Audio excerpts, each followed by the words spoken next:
Of all the Tiger formations committed to Operation Citadel on July the 5th, 1943, only Tank Battalion 503 was fully up to strength.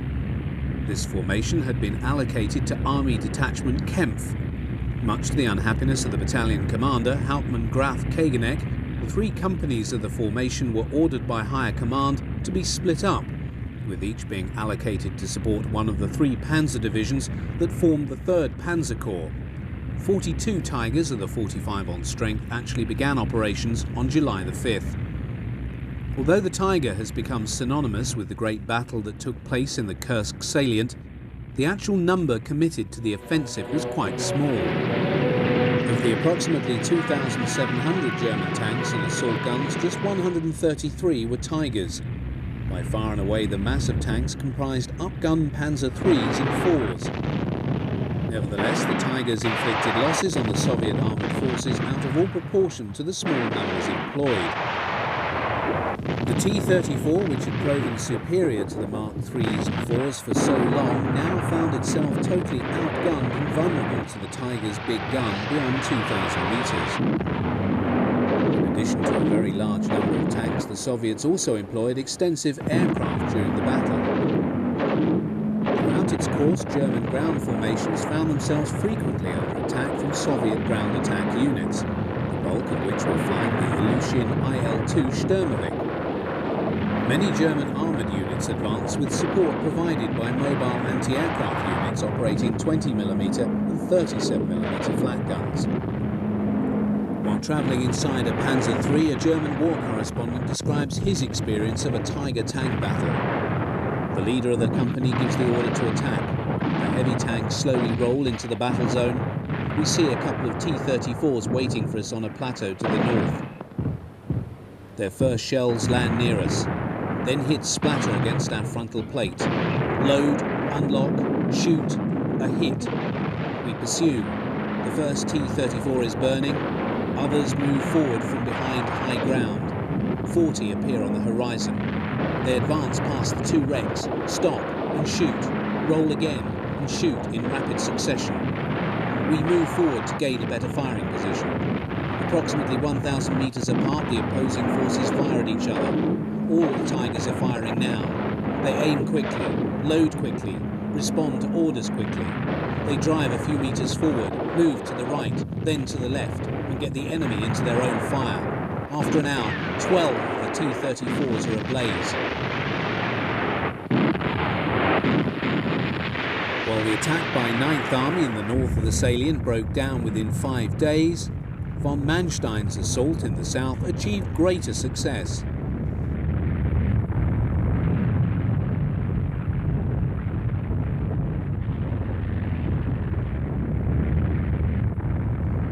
The climax of the offensive was the great tank battle at Prokhorovka between the 3 Panzer Grenadier divisions of the SS Panzer Corps and General Pavel Rotmistrov's 5th Guards Tank Army. In 2 days' fighting, the Soviets lost nearly 400 tanks. Hitler called off Citadel on the 13th of July, claiming the need to dispatch forces to Italy to counter the Allied invasion of Sicily. The SS Panzer Corps, which had long been earmarked by Hitler for this task, was ordered westward forthwith. However, the start of a large Soviet offensive across the River Mayas, some 400 miles to the south, saw only the 1st SS Panzer Grenadier Division, Leibstandarte Adolf Hitler, sent to Italy with the other 2 SS divisions sent to contend with the Soviet forces attacking German 6th Army. Before departure, the Leibstandarte passed their armour over to the other 2 SS divisions, Das Reich and Totenkopf, and other armoured units. The equivalent of 2 Panzer Corps were allocated to the Mayas front. Over a period of 10 days, the Germans fought hard and defeated the Soviet offensive. The SS Panzer Corps then found itself ordered out of the line on August the 6th, with orders to entrain back to the Belgorod-Kharkov area with all speed, as the Soviets had begun yet another offensive. On the 1st of August, von Manstein warned Hitler that Soviet forces in the south of the Kursk salient were expected to launch a major attack. 2 days days later, the Voronezh and Steppe fronts launched a major drive on Belgorod. That town fell on the 5th of August, with the Soviets thrusting hard through a 30-mile rent in the German line for Kharkov. The Germans managed to withdraw towards the city in successive stages, and over the next 2 weeks brought in numerous armoured reinforcements. These included the elite Army Division Gross Deutschland and the SS Divisions Das Reich, Totenkopf and Viking, which were involved in extremely heavy fighting. Between the 19th and the 21st of August, the Soviets assailed German defensive positions around Kharkov, every bit as extensive as their own had been in the Kursk salient. Amid fields of sunflowers, the Germans had stationed numerous flat batteries with heavy artillery and large numbers of panzers. Over these 2 days, the Soviets suffered very heavy casualties. However, Kharkov could not be held, and the city was abandoned on Manstein's orders. With expert timing, the Soviets now chose this moment to relaunch their offensive across the river Mius.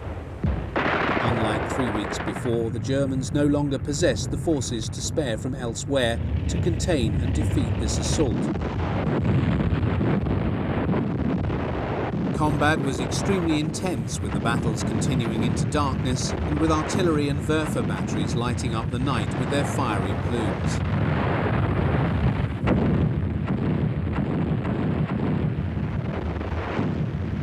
It was only in September that a very reluctant Hitler conceded to von Manstein's demand and agreed that the Donetsk region should be abandoned and the German forces begin a major retreat to the river Dnieper. The Sixth Army was to retreat to the river, but hold the line south to the Melitopol and thus retain access to the Crimean Peninsula. All other formations were to head post-haste to the Dnieper and attempt to hold the Soviets on that line. The vital concern was to slow down the rapidly advancing Red Army and stop them getting to the bridges over that river first. To delay the enemy advance, Manstein now gave orders for a total scorched earth policy in the wake of the retreating Germans. Everything had to be moved. People, animals, anything that could give succour to the advancing Soviets was taken by the Germans with them. That which remained was destroyed. Every village, bridge, railway line was either blown up or put to the torch, as indeed were the unharvested crops in the fields. Manstein deemed this policy essential in order to save his army group from destruction. After the war, it would place him in the dock as a war criminal.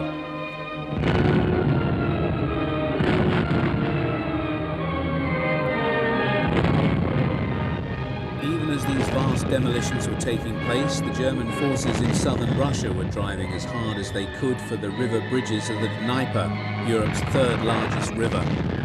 The lack of time prevented the Germans from leaving a desert in their wake, as had been their intent. For the mobile formations, it was a question of retreat, then rounding on the enemy's spearheads, so as to give him a bloody nose and cause him to hold back. By the end of September, the German forces were across the Dnieper. Manstein had won his race. Hitler, however, would not abandon the ore towns of Krovy Rog and Nikopol, and insisted that the Germans retain a bridgehead on the eastern bank of the Dnieper to protect this position. Over the next few months, this region became the focus of extremely heavy fighting involving a number of large tank clashes. When finally the German forces were forced to pull all their assets back across the river, they were in time merely to deal with a massive new offensive aimed at the capture of Kiev. From the Dnieper, the way was only back for the Panzerwaffe to Berlin.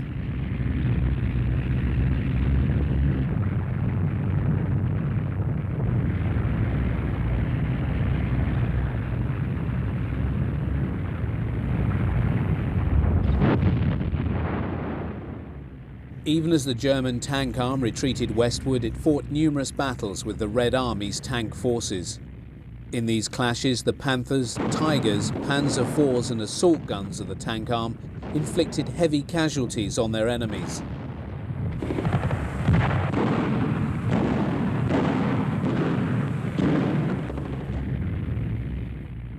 The road to Berlin would not be easy for either combatant. Throughout the period 1933-1945, the German army produced numerous training films. This example was made in the months following Operation Citadel in July 1943. Its purpose was to help new tank crews cope with Soviet fixed defences of the sort encountered by the German tank forces in the Great Offensive in the Kursk salient. It was also produced to help crews training on the still new Panther medium tank understand how it could be employed under such conditions. The Panthers used in this training film are mainly of the first variant, the Model D, while others are of the early A model. The primary anti-tank gun used by the Soviets throughout the war was the very effective 7.62 centimetre design known to the Germans as the crash boom. This was employed in huge numbers and mass batteries at Kursk in fixed defences called pack fronts. The frontal armour of the Panther was impervious to this weapon, but it was vulnerable on its flanks where the armour was much thinner.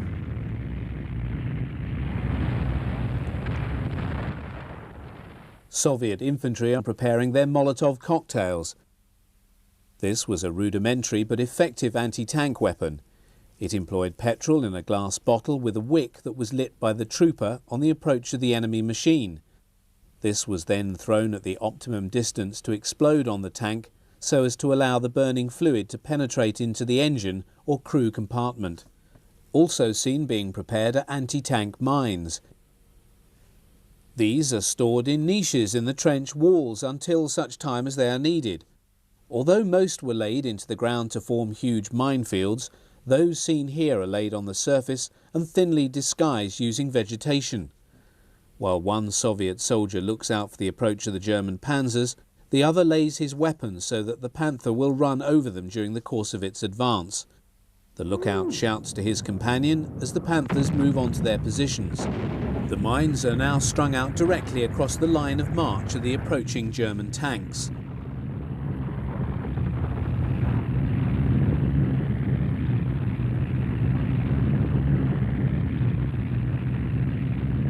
The gunner views the approaching Soviet positions through his sight .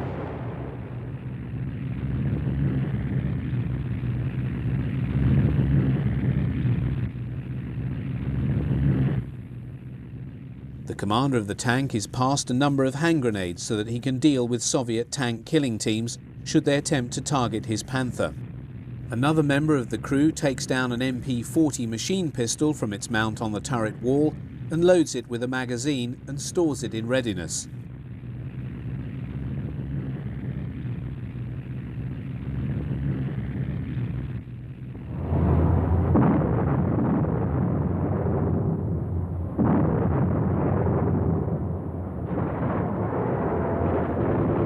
Soviet heavy machine guns proceed to fire on the turret of this early Model A Panther. The effect of the machine gun's bullets is enough to fracture and splinter the armoured glass in the cupola used by the commander to scan from within the tank. A number of replacement vision blocks are carried within the tank, and the commander proceeds to set in place one of these as the Panther continues to advance on the Soviet positions.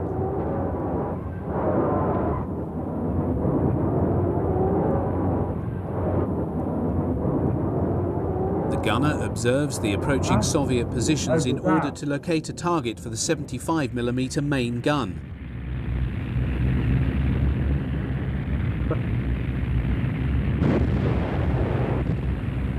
A Soviet infantryman hidden in his trench prepares his magnetic hand grenades to throw at the oncoming Panther.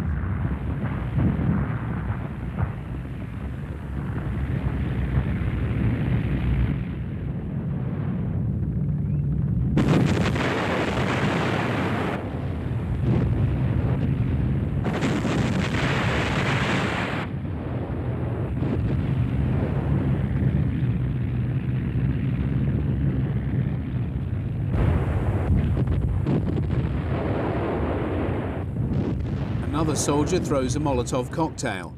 This is observed by the driver of the Panther when it smashes on his armoured visor. He brings the tank to a rapid halt and he replaces the vision block on his driving position.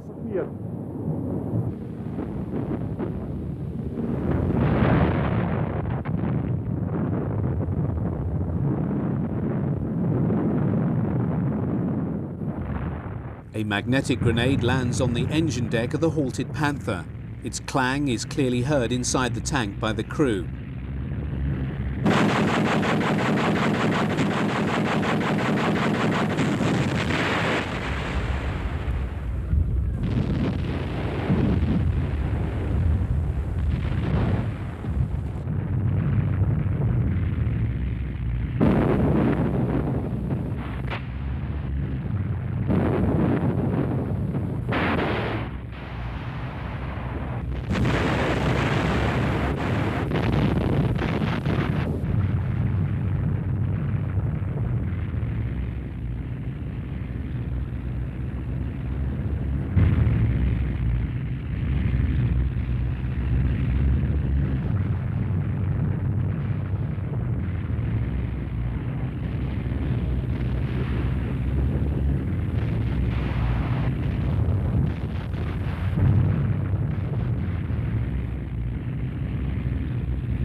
Dora.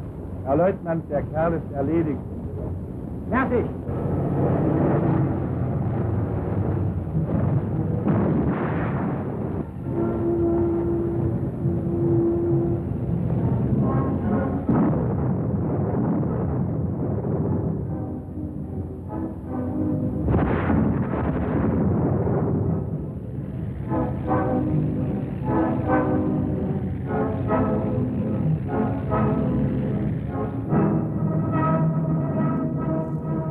This method of collapsing occupied trenches was used by many German tank crews in the Battle of Kursk.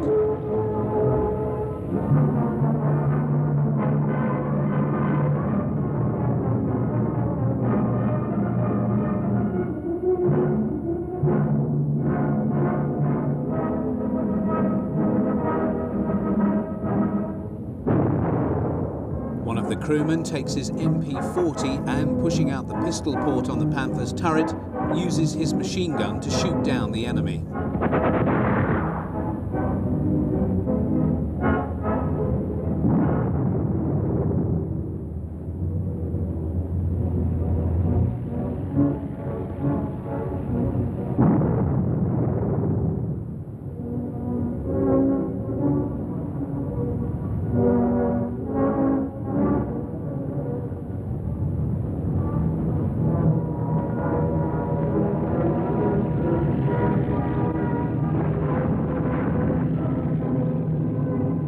Molotov cocktail lands on the engine deck and the burning fuel runs down into the cooling vents. This is a very dangerous moment for the Panther crew.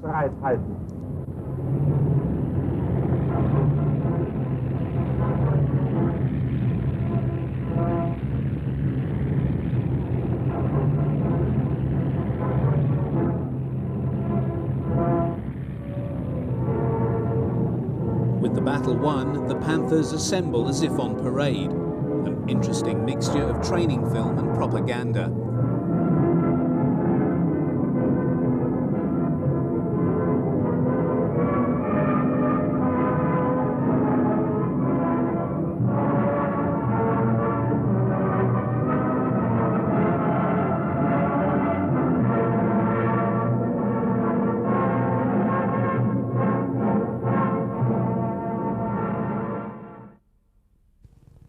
This 1944 training film focuses on the role of the Panzer Grenadier platoon in attacking Soviet positions in cooperation with a tank destroyer formation. It permits a superb insight into German small unit tactics and offers clear images of late model SPWs and the only surviving film of the early Panzer Jager 4s.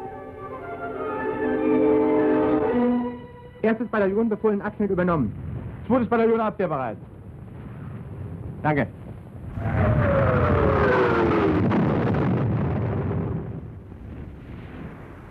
Zu kurz. Ja, wir werden eine ganze Menge zu tun kriegen hier.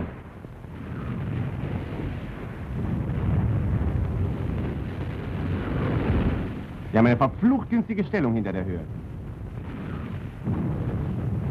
Hauptmann Schütze, Sie stellen einen S-Zug, dazu den Funkwagen des Kompaniechefs zur Verbindung mit mir ab.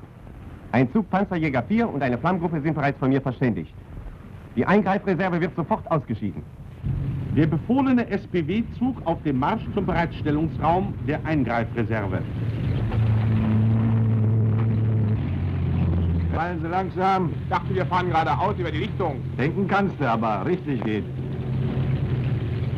Braucht ja nicht jeder gleich zu wissen, wo wir hergefahren kommen sind. Hi!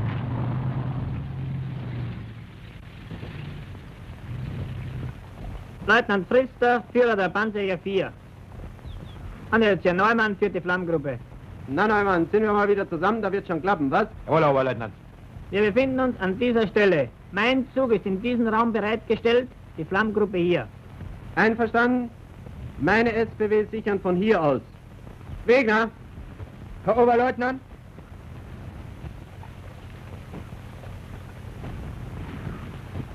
Sie übernehmen das Kommando und stellen den Zug nach dieser Skizze auf. Jawohl, Herr Oberleutnant. Ich gehe mit Leutnant Frister und Unteroffizier Neumann zur Einweisung zum Regimentskommandeur.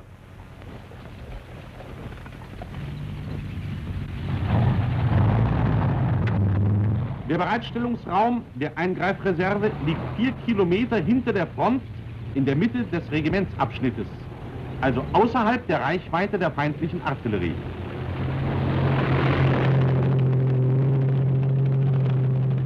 Der Zugtruppführer weist den einzelnen SPW ihre Plätze an, stellt den Zug befehlsgemäß auf und greift überall da ein, wo Fehler gemacht werden.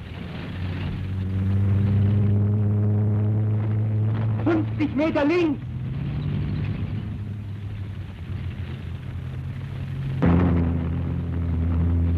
Meter rechts!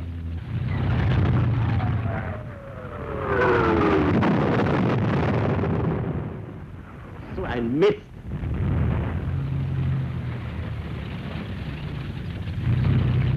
Halten lassen! Halten lassen! Halten! Was ist los? Wo wollen Sie denn dahin?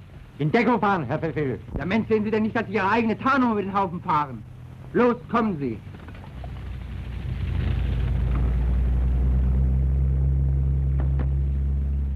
Die Stelle ist richtig. Und so wird's gemacht.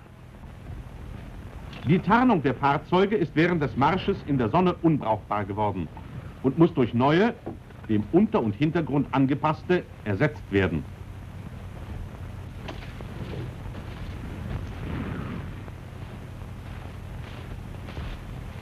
Ein reinlicher Mensch.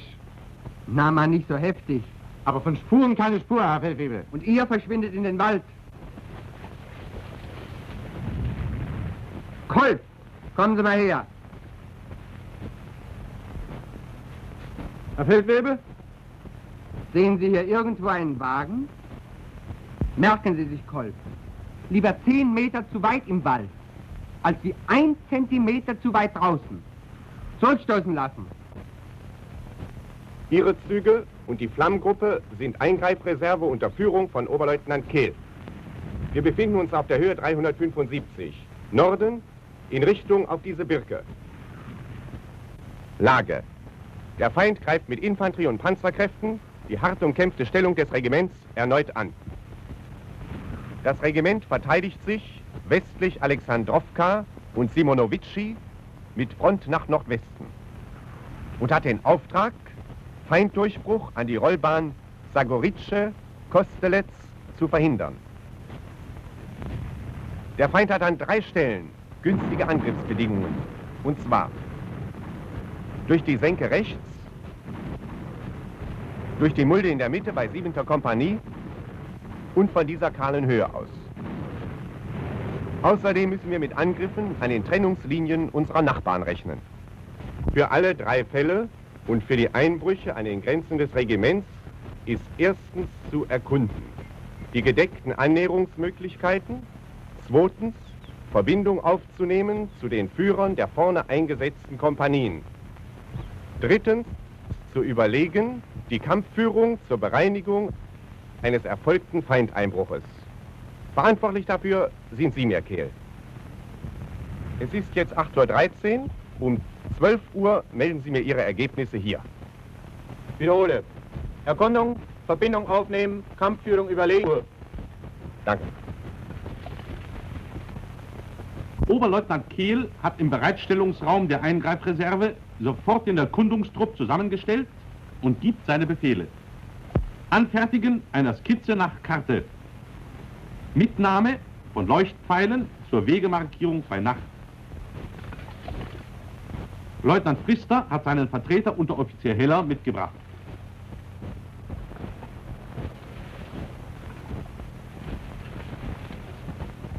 Während der Feldwebel Wegener den erkundeten Anmarschweg in der Skizze festzuhalten hat, ist der Obergefreite Peter als Melder mit der Markierung des erkundeten Weges im Gelände beauftragt.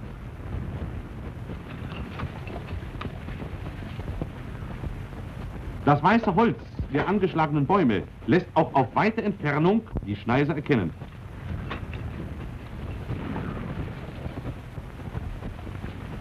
Bei Benutzung dieser Schneise als Annäherungsweg ist Wegeverbesserung notwendig.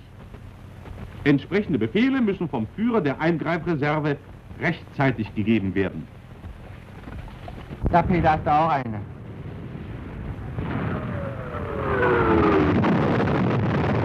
Ich glaube, die da drüben haben was gegen uns. Wegner, Herr Oberleutnant, zeigen Sie mal die Skizze. Ich gehe mit Leutnant Pfister zum Kompaniechef. Sie warten mit den anderen hier auf mich. Jawohl, Herr Oberleutnant, wir warten. Alles hier rumkommen. Donnerwetter, ganzer Zug, 2 Gruppen feuern. Na, liegt das Feuer gut? Wollen Sie mal durchsehen, Herr Oberleutnant?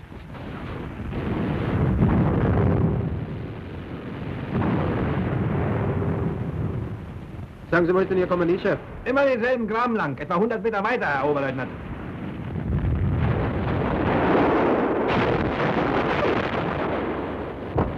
Verbindungsaufnahme mit dem Chef der 6. Kompanie. Näher als 400 Meter nicht herankommen. Aber er hält dauernd Verstärkung. Feindpanzer sind nicht wieder aufgetreten. Ja.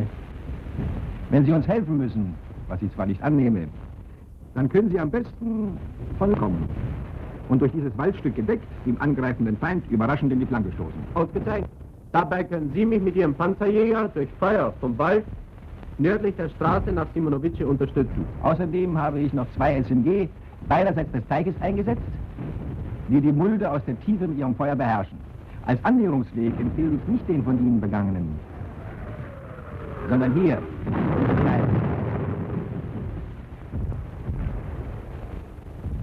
Schneise. Dann vermeiden Sie den versumpften Graben. Danke Ihnen. Ich gehe jetzt mit meinem Erkundungstrupp gleich diesen Weg zurück, bis ich auf die Straße nach Simonovice stoße. Vor uns, etwa 800 Meter die HKL. Ihr Einsatz in dieser Richtung müsste von hier doch gut möglich sein. Jawohl, ich kann gedeckt entlang der Straße nach Simonovice schnell vorstoßen und durch diesen Waldstreifen überraschend wieder in die Stellung fahren. Von hier ist auch Feueröffnung auf günstigste Entfernung möglich. Da, sehen Sie? Die Leuchtkugel. Sie erkennen also auch Richtungsschüsse auf hartnäckige Widerstandsmesser. Den Stoß kann ich auf jeden Fall flankieren führen. Neumann, Sie fahren jeweils gestaffelt auf der HKL abgewandten Seite. Jawohl, Herr Oberleutnant. Ich bitte, wenn ich flamme, um Unterstützung und Überwachung durch Panzergrenadiere beim SPD aus. Selbstverständlich. Es ist bereits 9:27 Uhr. Donnerwetter. Und nun rasch zur 3. Stelle, die noch zu erkunden ist. In 1,5 Stunden müssen wir zurück sein. Habt geschafft. Jawohl, Herr Oberleutnant. Sie führen die Männer zurück. Ich gehe mit Leutnant Pfister von hier zum Regimentskommandeur.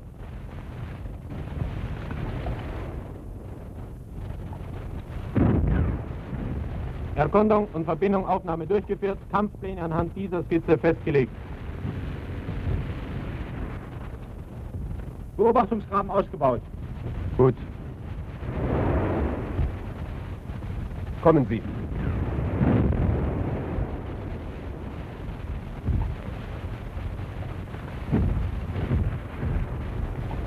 Hinter dieser bewaldeten Höhe stellt der Feind neue Kräfte bereit.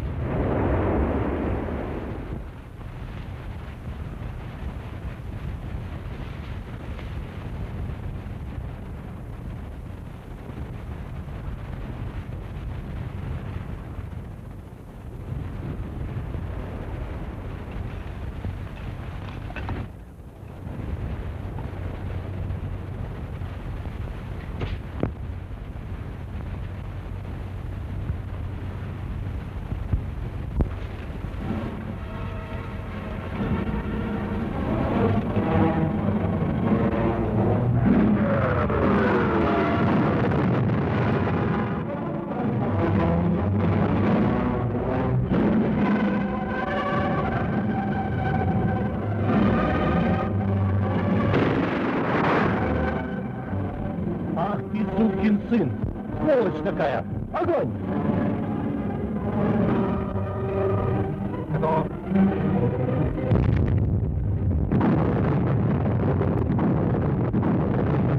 Verflucht windige Ecke da bei der zweiten. Müssen scharf aufpassen. Sonst sind Sie aber durch die Hinterhangstellung fast besser dran als die 7. Sehen Sie her. Annahme, der Feind ist im Abschnitt der 7. Kompanie 200 Meter breit und 300 Meter tief eingebrochen. Kehl, Ihre Maßnahmen zum Einengen des Einbruchsraumes, Schließen der Lücke und zur Vernichtung des eingebrochenen Feindes. Am besten anhand Ihrer Skizze. Anmarschweg, diese Schneise. Anmarschgliederung, SPW, Panzerjäger 4, Flammgruppe. Aus der Tiefe des Hauptkampffeldes und vernichte den eingebrochenen Feind. Ja, einverstanden. Aber bevor wir zu Fall 3 kommen, haben Sie schon Ihre Unterführer genügend unterrichtet? Jawohl, Herr Oberstleutnant. Unterführer eingewiesen, Eingreifreserve bereitgestellt. At this point in the film, the officer audience was shown the following caption which gave this advice. At this juncture, you should take note of the following points. You must always acquire a detailed knowledge of the situation and of conditions in the area. All soldiers must be given clear tasks to avoid confusion. Your NCOs must be thoroughly briefed, as thorough and precise preparation are the prerequisites of success. Peter, Herr Grübel? gehen Sie zu Unteroffizier Neumann und Unteroffizier Heller. Beide sollen sofort zum Funk-SPW von Oberleutnant Kehl kommen. Jawohl, Herr Grübel. Unteroffizier Neumann und Heller zum Funk-SPW kommen. Nix. Ein Stahlhelm. Eine Knarre. Die Flammelauer von dem anderen Panzer in Ordnung? Oder, Unteroffizier? Herr Unteroffizier? Was gibt's denn, Peter? Befehl von Feldwebel Wegener. Sie sollen sofort zum Funk-SPW kommen. Unteroffizier Heller, gehen Sie am besten gerade hier durch. Also 3 gefährdete Stellen im Regimentsabschnitt. Mit Kampfplänen einverstanden. Entsprechende Befehle gebe ich an Artillerie. Nachbarabschnitte werden verständigt. Jawohl, Herr Oberstleutnant. Ich fälle. Erstens der Fall Anna, zweitens der Fall Bertha und schließlich der Fall Cäsar. Feind will bei 2. Kompanie einbrechen. Feind will bei 2. Kompanie einbrechen. Feind will bei 2. Kompanie einbrechen. Befehl. An AVK, Feuer zusammenfassen auf Zielraum 247 vor 2. Kompanie. An Eingreifreserve. Fall Cäsar fertig machen. Befehl vom Regiment. Fall Cäsar fertig machen. Gut. Fall Cäsar fertig machen. Fertig machen. Los, raus!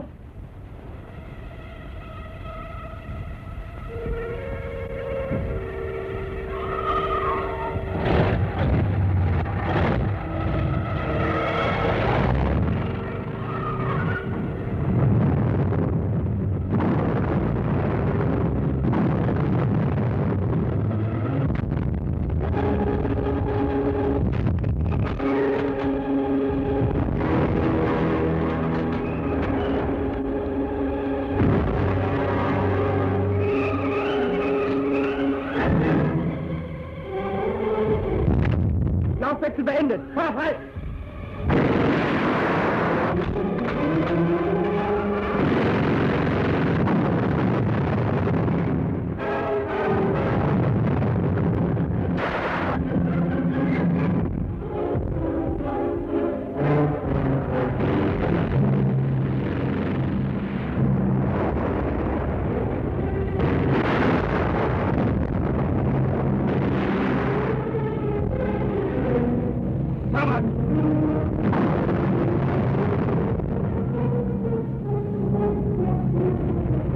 wiederhole, Regiment in Eingreifreserve, Fall Cäsar antreten.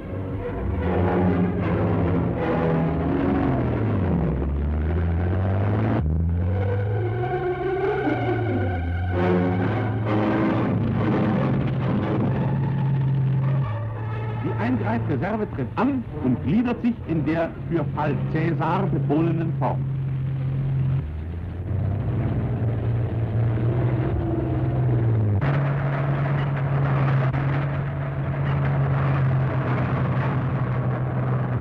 Panzerjäger brechen aus der Bereitstellung hervor.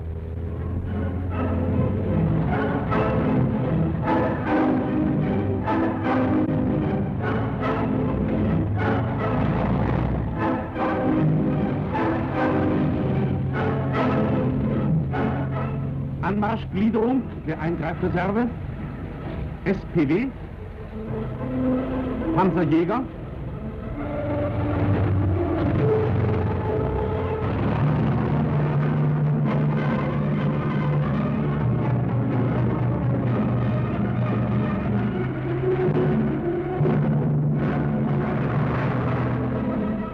Flammpanzer.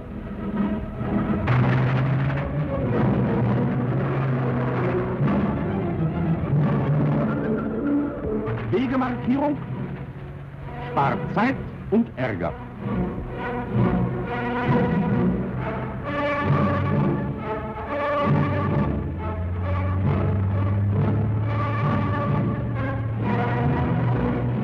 Panzerjäger drehen ab in die erkundeten Sturmausgangsstellungen am Hinterhang.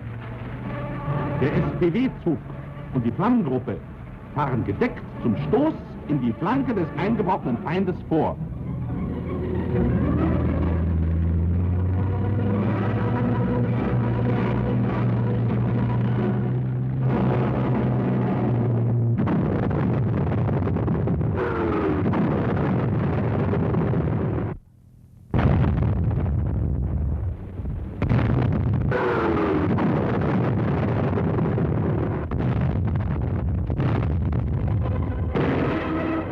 Guck mal! Die Eingreifreserve! Lieber Ivan, jetzt raucht's.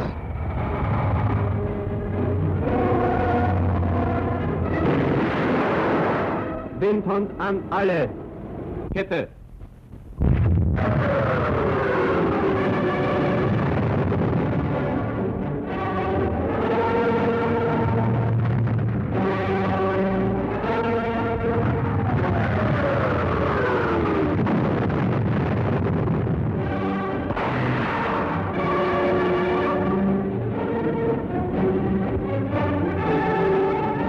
Eingreifreserve ist dran.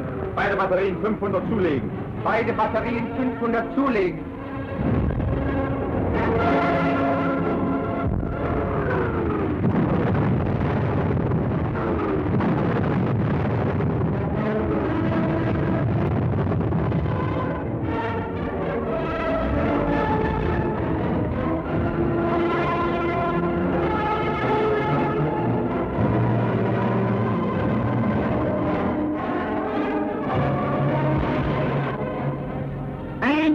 Sprenggranaten. 800.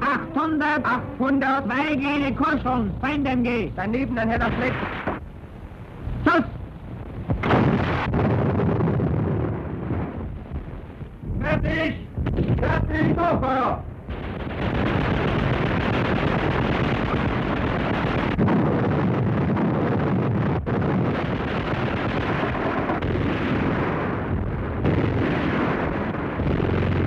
Stoppen! Volle Deckung! Stellungswechsel!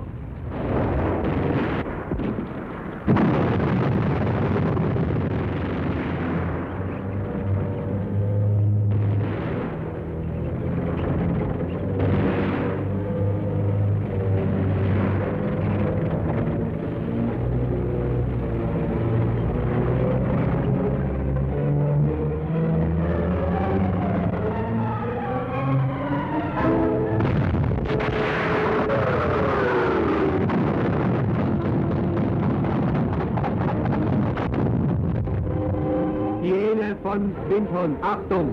Feindschlag. Niederkämpfen. Gebe Richtungsschuss.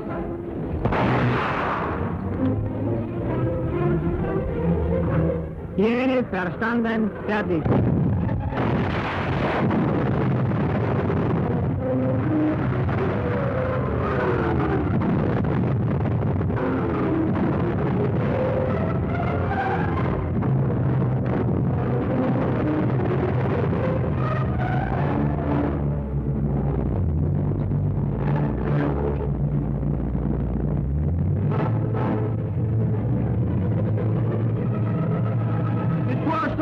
Altgraben besetzen!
Ding von Windhund.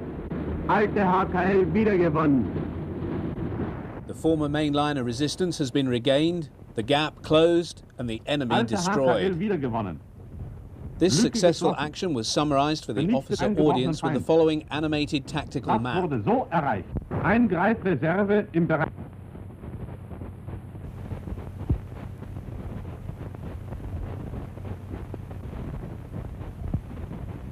Anmarschgliederung.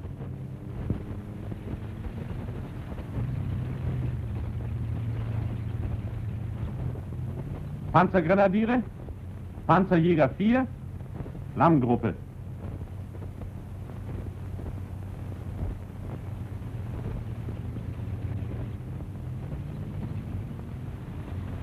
Die Panzerjäger fahren in erkundete Sturmausgangsstellungen und schießen aus Feuerstellungen die Panzergrenadiere vor.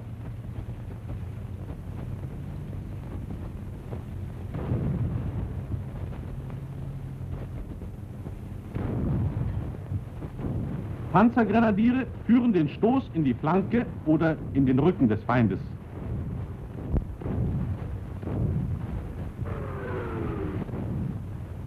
Die Panzergrenadiere haben sich dem Einbruchsraum bis an die untere Streugrenze des eigenen Artilleriefeuers genähert.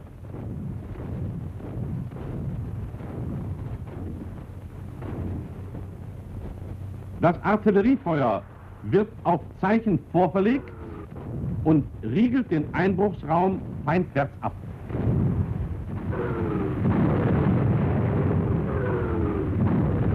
SMG aus der Tiefe und Panzerjäger 4 vernichten Feindziele im Einbruchsraum.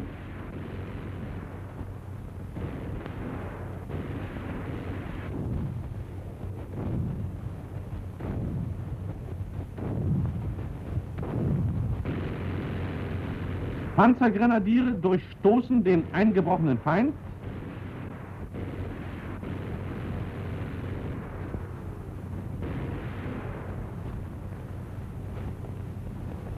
Und setzen sich mit abgesessenen Panzergrenadieren zusammen wieder in den Besitz der alten Hauptkampflinie. Während sich die abgesprungenen Panzergrenadiere zur Verteidigung einrichten, halten die vor der Hauptkampflinie stehenden SPW den Feind aus Randstellungen nieder. Den Schutz gegen Nahkämpfer übernehmen die freigemachten LMG.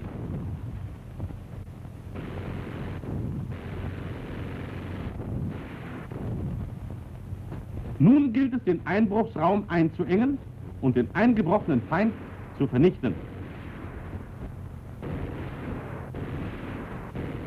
Der eingebrochene Feind ist abgeschnitten. Widerstandsnester werden ausgeflammt. Ausweichender Feind und Panzernahbekämpfer niedergeschossen. Der eingebrochene Feind wird vernichtet. Die Flammengruppe fährt in Deckung. Die Begleit-SPW treten zum Zug zurück.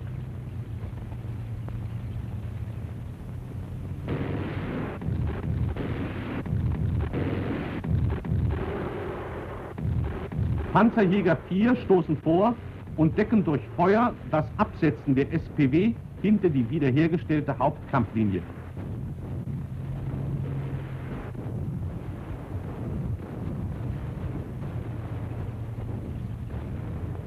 Panzergrenadiere abgesessen, halten die wiedergewonnene Hauptkampflinie.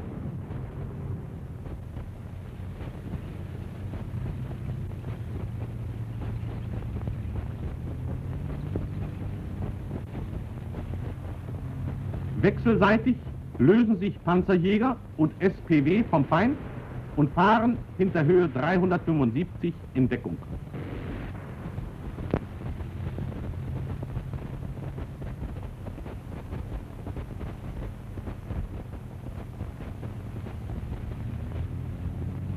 Die Eingreifreserve setzt sich in der Reihenfolge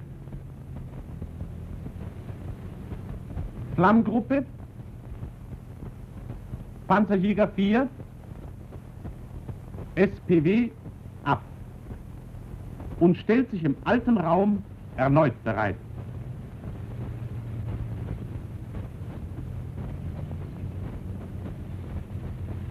Die Ablösung für den Zug Kehl muss sofort bereitgestellt, der Führer noch am Tage eingewiesen und die Ablösung selbst spätestens in der folgenden Nacht durchgeführt werden.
Hauding von Windhund. Eingebrochener Feind vernichtet, alte HKL wiederhergestellt, abwehrbereit. Worauf es ankommt. Feuer zusammenfassen. Stoß in die Flanke. Schließen der Lücke. Wiederherstellung der HKL.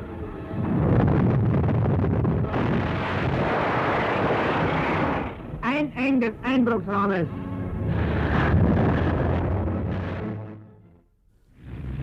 A number of armoured fighting vehicles that served with the German army in the Second World War did not get captured on film. It is possible that some may have been, but the film was destroyed or has been lost since the end of the conflict. In this short sequence we are able to see the only surviving footage that exists of two important AFVs. This Panzer 470 Lang has often been seen as a still but never before in moving footage and is seen here in the Battle of the Bulge. Meanwhile, German grenadiers advance. The images here have also been reproduced as still pictures in many books that cover the battle. This particular sequence of German infantry advancing past lines of burning US jeeps, lorries and half-tracks has become one of the classic images of the time.